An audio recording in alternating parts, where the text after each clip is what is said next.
Assalamualaikum warahmatullahi wabarakatuh. Kali ini saya akan memberikan penjelasan mengenai kisi-kisi pengadministrasi perkantoran sesuai edaran Menpan RB, yaitu poin 1 sampai dengan poin 6.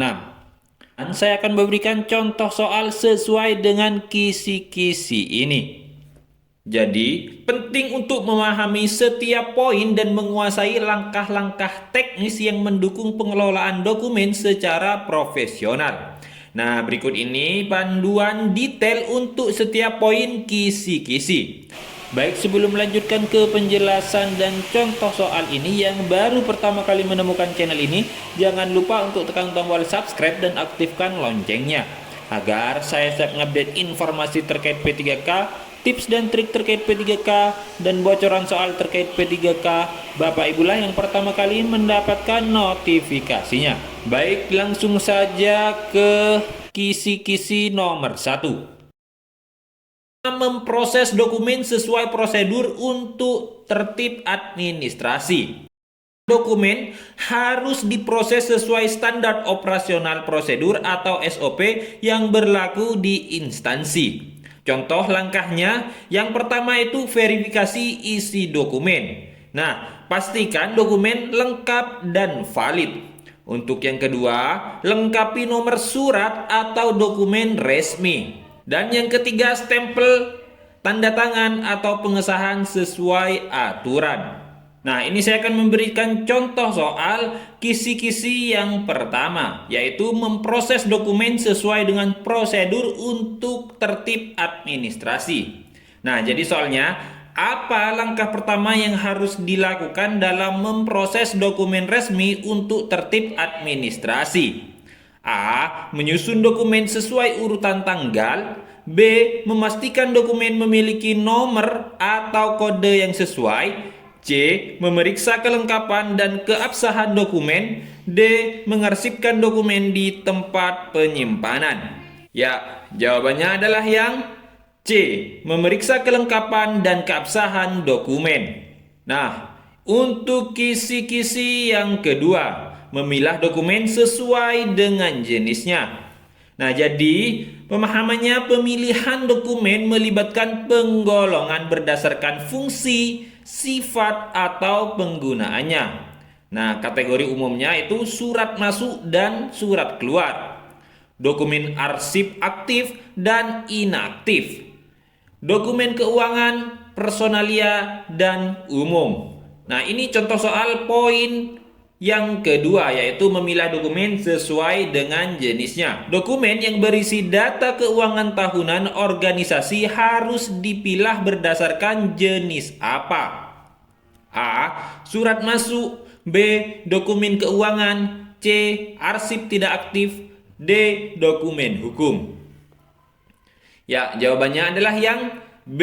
Dokumen keuangan.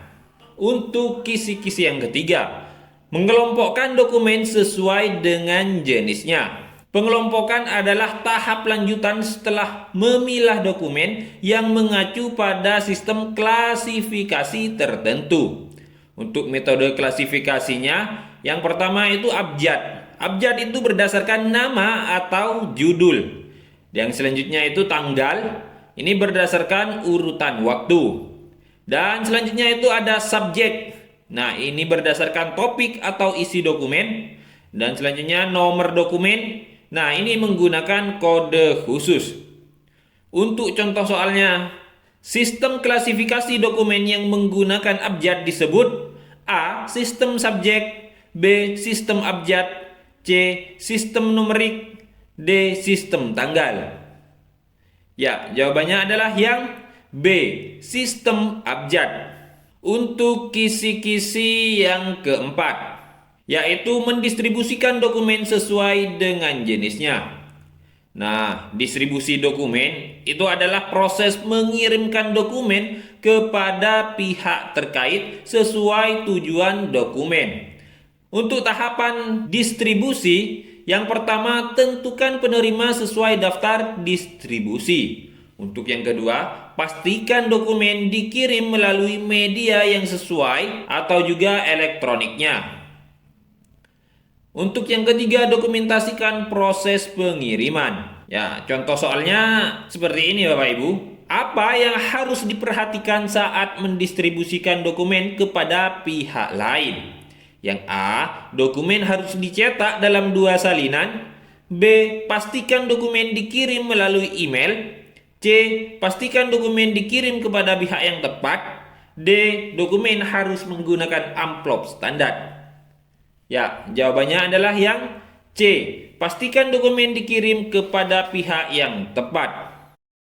Kisi-kisi yang kelima, yaitu menyimpan dan memelihara dokumen sesuai dengan prosedur. Penyimpanan dokumen harus memperhatikan keamanan, aksesibilitas, dan kondisi dokumen. Untuk metode penyimpanan, yang pertama fisik. Nah, itu menggunakan lemari arsip atau map berlabel. Untuk penyimpanan digital menggunakan perangkat lunak pengelola dokumen, yaitu dokumen manajemen sistem. Nah, untuk pemeliharanya meliputi pengecekan berkala dan tindakan preventif seperti perlindungan terhadap kelembapan atau serangan hama. Untuk contoh soalnya, apa tindakan yang harus dilakukan untuk memelihara dokumen fisik agar tidak rusak? A. Menyimpan dokumen di atas meja kerja. B. Memanfaatkan folder digital untuk menyimpan dokumen fisik. C. Menyimpan dokumen di lemari arsip yang terlindung dari kelembapan. D. Membuat salinan dokumen dan menyimpannya di tempat lain. Ya, jawabannya adalah yang C. Menyimpan dokumen di lemari arsip yang terlindung dari kelembapan. Untuk kisi-kisi yang keenam, melayani peminjaman dokumen sesuai dengan ketentuan. Nah, artinya apa? Artinya pelayanan peminjaman dokumen harus memastikan bahwa dokumen dapat dilacak dengan mudah dan tidak hilang. Untuk proses peminjaman, catat identitas peminjam dan dokumen yang dipinjam.